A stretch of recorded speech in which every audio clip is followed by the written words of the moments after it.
Hey, salut les gars, j'espère que vous allez bien. Aujourd'hui, on se retrouve pour une nouvelle vidéo. Une vidéo présentation de trois webtoons animés manhwa comme d'habitude en fait. Et je vais vous présenter donc des trucs qui sont vraiment pas mal. Voilà. On va commencer donc par le premier. Le premier, c'est un manhwa de harem. Voilà, un putain d'harem même, si je peux me permettre. En clair, c'est un manhwa qui est sorti en 2020, voilà, qui va parler en fait une- d'un maître, voilà, qui a pu atteindre le yang pur, et ce qui lui permet en fait donc d'avoir l'immortalité, tu vois. Et voilà, c'est un manga cultivateur, donc c'est un délire assez particulier, donc faut aimer. Mais voilà. Et en fait, le problème c'est que grâce à son yang pur, il est immortel, mais faut savoir que cinq autres filles sont dites comme les plus fortes du monde, tu vois. Et à cause de ça, ils veulent tous se marier avec le jeune héros, parce que lui aussi fait partie des plus forts du monde. Et par conséquent, on a cinq meufs qui cherchent tous à être avec lui, et on va donc voir comment ça va se passer.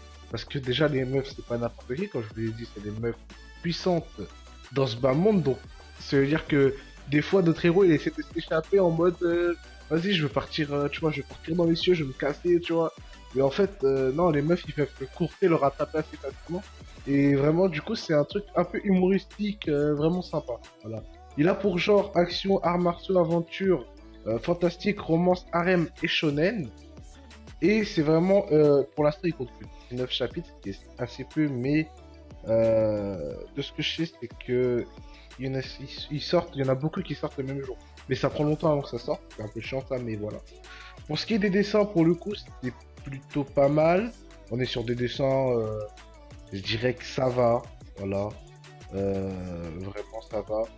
Après, si je peux donner peut-être un truc que j'aime pas, c'est peut-être des fois le héros principal, il est, comment je pourrais dire ça?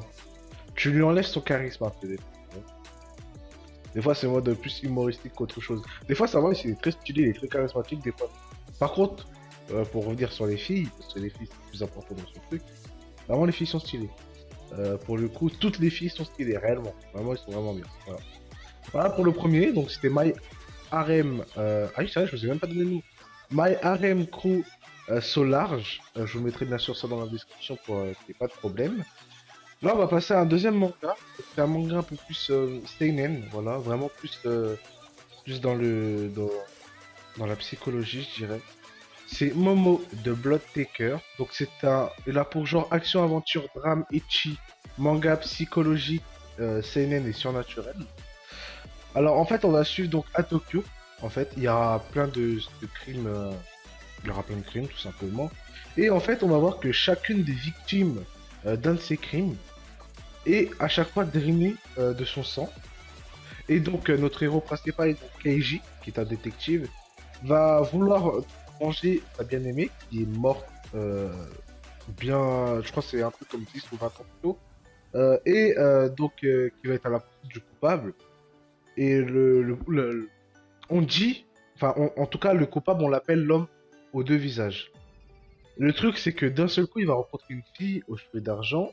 D'ailleurs je vous mettrai une petite photo de la jaquette, disons que j'apprécie de fou. Qui va l'observer. Et du coup, on va suivre sa petite histoire avec donc cette fille-là et en même temps sa vengeance pour sa bien-aimée. Voilà. Voilà, donc c'est un manga que moi personnellement j'adore. Il est vraiment sympa. Pour le coup, c'est un manga assez un peu gore quand même, tu vois. Vraiment, c'est pas la portée de touche, je pense. Faut aimer. Et voilà. Pour ce qui est des dessins, c'est plutôt pas mal. On ressent bien le truc. C'est assez sombre et tout, comme ce qu'il faut. J'ai envie de te dire. Donc moi, je valide totalement les dessins et tout ça. Donc voilà. Moi, je vous le conseille fortement. Et on va passer donc au troisième. Là, on revient sur un petit manoir, un petit shonen. Duc Pendragon, voilà. C'est sorti donc en 2021. Il a pour genre action, aventure, drame, fantasy, romance, webcomic et c'est tout. Et c'est tout. Et puis voilà. Et pour ce qui est de l'histoire, là, on va suivre. Excusez-moi. On va suivre donc Alors, on va suivre Raven, en fait, qui est un déchu pas de la famille royale, mais euh, un noble, tu vois. En fait, c'était un noble à la base. Et ses parents ont fourmenté, je crois que c'est ça le mot. En tout cas, ont voulu faire une rébellion contre l'Empire. Malheureusement, ça s'est su. Et l'empereur, a mis le feu à la maison de Raven, ce qui a tué ses parents. Voilà. Et en tuant ses parents, lui, il est resté en vie. Le truc, c'est le noble en question lui a dit, toi, je t'aime pas, t'as voulu faire de la merde avec nous, je t'envoie dans le pire corps de l'Empire, dans le pire bataillon de l'Empire, euh, et tu vas aller, si t'arrives à tempo 10 ans là-bas sans mourir, tu pourras revenir.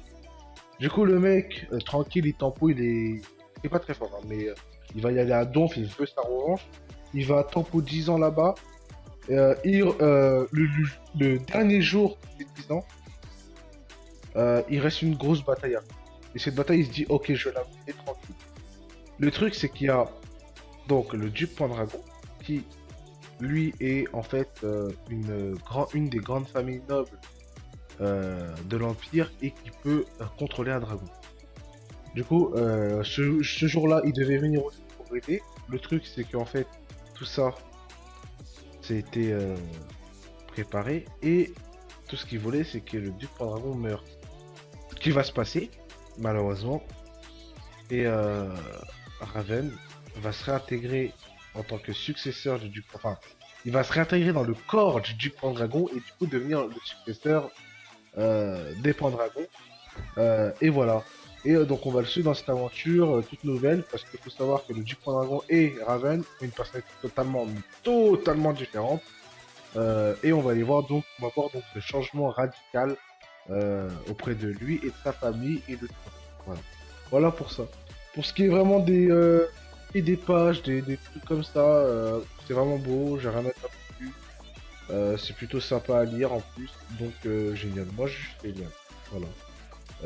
Après, après, si je peux juste donner un petit défaut, je trouve, c'est que je préférais Raven, en fait, normal, que le Duc Pendragon. Je trouve il était plus stylé, plus charismatique.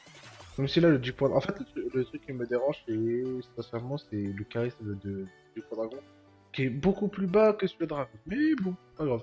Voilà. Voilà pour ce qui est des trois mangas. Maintenant, donc, je vais vous faire. Moi, je vous dis à plus, les gars. J'espère que vous avez apprécié la vidéo. Voilà, trois mangas que je vous ai présentés. Et j'espère que vous irez les lire. Plus, plus.